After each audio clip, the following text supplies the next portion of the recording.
ఈ రోజు పాలేటి లా అసోసియేట్స్ నూతన కార్యాలయం ఘనంగా ప్రారంభమైంది.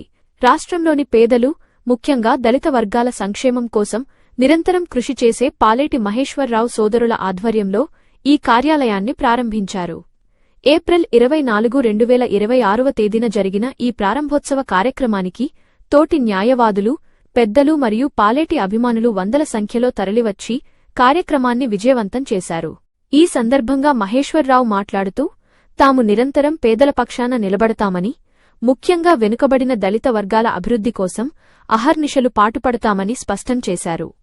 డాక్టర్ బాబాసాహెబ్ భీమ్రావ్ అంబేద్కర్ అడుగుజాడల్లో నడుస్తూ ఎన్ని ఆటంకాలు ఎదురైనా ఆయన ఆశయాలను విస్మరించబోమని ఈ సందర్భంగా బాబాసాహెబ్ను గుర్తుచేసుకున్నారు. ఈ నూతన కార్యాలయం 24 గంటలు అందుబాటులో ఉంటూ బాధితుల కోసం కష్టపడి పనిచేస్తుందని ఆయన హామీ ఇచ్చారు. న్యాయ సహాయం కోసం వచ్చేవారికి ఈ అసోసియేట్స్ ఎల్లప్పుడూ అండగా ఉంటుందని వివరించారు.